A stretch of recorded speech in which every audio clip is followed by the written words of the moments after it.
All right, today we are going to unpack a pretty huge and honestly kind of counterintuitive idea. What if that whole think rich mindset that's been sold to us as the key to wealth is actually a trap? And what if it's the very thing that's keeping us poor, stuck, and just plain unhappy? Let's get into it. Seriously, just think about that for a second. We are constantly, and I mean constantly, bombarded with this message, right? Hustle harder, think bigger, copy what the millionaires do.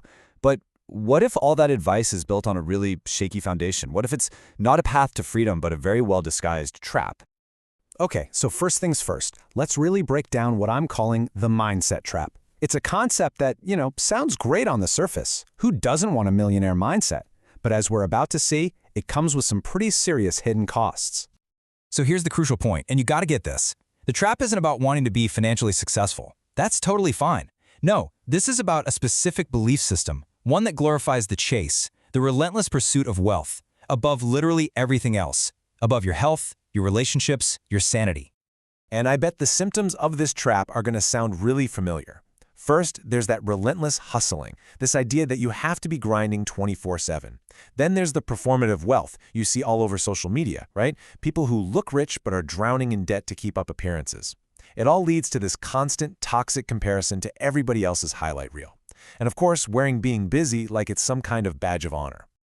But look, this isn't just some abstract theory about a flawed way of thinking. This has real, tangible, and often unseen costs. Because this nonstop pursuit doesn't just mess with your bank account, it takes a huge toll on the one thing you can never ever buy back, your well-being. The first, and maybe the most obvious, cost is burnout. And I'm not just talking about feeling a little tired after a long week. No, this is that deep, soul-crushing exhaustion. It's what happens when you treat yourself like a machine that is never, ever allowed to power down. It's not sustainable. And you know what almost always follows burnout? Deep, profound isolation. It just makes sense, right? When the hustle becomes your one and only priority, it crowds everything else out. Friendships, family, real relationships. There's just no time or energy left in the tank for actual human connection. And the really insidious part is how all these costs they snowball. The mental strain from always feeling like you're not doing enough, it pushes you into isolation.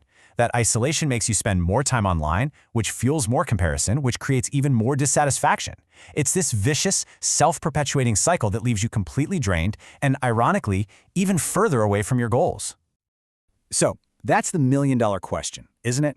It's one thing to point out the problem, to show you the trap. But what's the solution? What does a healthier, more sustainable, and actually effective path to wealth really look like? Well, it turns out that the mindset that genuinely wealthy and fulfilled people, the ones who aren't just putting on a show, often have is something totally different. It's quieter, it's way less flashy, and it's so much more powerful. Let's call it the genuine wealthy mindset. And the main difference, really, it all comes down to your focus. The hustle trap, it's obsessed with the outside world, looking rich, getting likes, chasing someone else's approval.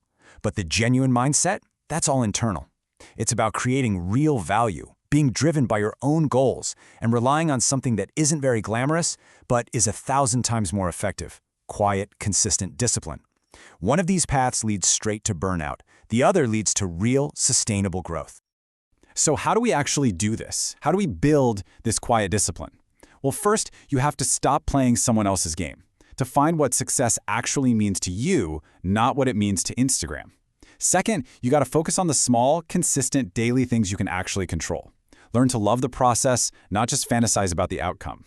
And maybe the most important step of all, you have to completely detach your self-worth as a human being from the number in your bank account. They are not the same.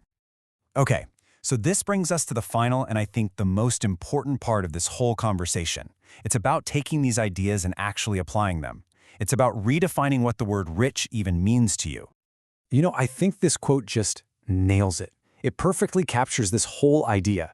Real wealth isn't built in loud, frantic, chaotic bursts of activity. It's built in the quiet moments. It's built through consistent, disciplined action that compounds over time, creating a life that is rich in every single sense of the word. Financially, sure, but also mentally, emotionally, and relationally. So I'm going to leave you with this question. Now that you can see the mindset trap for what it is, now that you know the alternative is all about quiet discipline and your own internal goals, I want you to take a moment and really ask yourself, what does a truly rich life actually look like to you?